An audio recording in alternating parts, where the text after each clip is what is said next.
സാവരിയ ബസന്ത് ഇസ്ലാമിക മതവെറിയുടെ ഏറ്റവും ഒടുവിലത്തെ ഇര. 1000 സ്വപ്നങ്ങളുമായി വിദേശത്തേക്ക് പഠിക്കാൻ പോയ ആ പെൺകുട്ടി തിരിച്ചെത്തിയത് ജീവനറ്റ്. അവൾ ചെയ്ത തെറ്റെന്തായിരുന്നു? ജാതിയോ മതമോ നോക്കാതെ ഒരുവനെ സുഹൃത്താക്കി. ഇസ്ലാം മതം സ്വീകരിക്കാൻ അവൻ ആവശ്യപ്പെട്ടപ്പോൾ എതിർത്തു. പിന്നീട് സംഭവിച്ചതോ?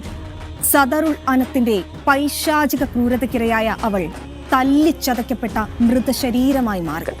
ഞെട്ടിപ്പിക്കുന്ന കണ്ടെത്തലുകളായിരുന്നു പോസ്റ്റ്മോർട്ടം റിപ്പോർട്ടിലേത്. സാവരിയയുടെ ശരീരമാസകലം മുറിവുകളും ചതവുകളും. നെഞ്ചത്ത് പലതവണ ആഞ്ഞു ചവിട്ടേറ്റു. അടിയേറ്റ് ചതഞ്ഞറിയാത്ത ഒരിഞ്ച് സ്ഥലം പോലും ആ പെൺകുട്ടിയുടെ ശരീരത്തിൽ അവശേഷിക്കുന്നില്ലായിരുന്നു. ലാപ്ടോപ്പ് കൊണ്ട് നിരവധി തവണ തലക്കടിച്ചാണ് സദറുൽ അനം തന്റെ മതവെറി ആത്മസുഹൃത്തിനോട് തീർത്തത്. ഈ ചെക്കൻ കൺവേർട്ട് ചെയ്യാൻ വേണ്ടി, അതായത് ഈ ചെക്കൻ ഈ കുട്ടീനോട് കൺവേർട്ട് ചെയ്യാൻ വേണ്ടി വളരെയേറെ പ്രാവശ്യം നിർബന്ധിക്കുക. അവിടെയുള്ള ആ പിള്ളേർ അത് കാണുകയും ചെയ്തിരുന്നു എന്ന് പറയുന്നുണ്ട്. ഹിന്ദു ക്രിസ്ത്യൻ പെൺകുട്ടികളെ ഇസ്ലാമികവൽക്കരിക്കാൻ ജിഹാദികൾ നടത്തുന്ന കൊടും ക്രൂരതയുടെ മറ്റൊരു ഇര മാത്രമാണ് സാവരിയ ബസന്ത്.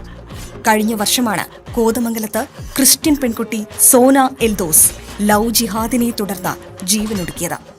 നിമിഷ ഫാത്തിമ, സോണിയ സെബാസ്റ്റ്യൻ, അനുജ എന്നിവർക്ക് എന്ത് സംഭവിച്ചു എന്നതിനെക്കുറിച്ച് ലവ് ജിഹാദ് ഇല്ലെന്ന് വാദിക്കുന്നവർക്ക് മിണ്ടാട്ടമില്ല.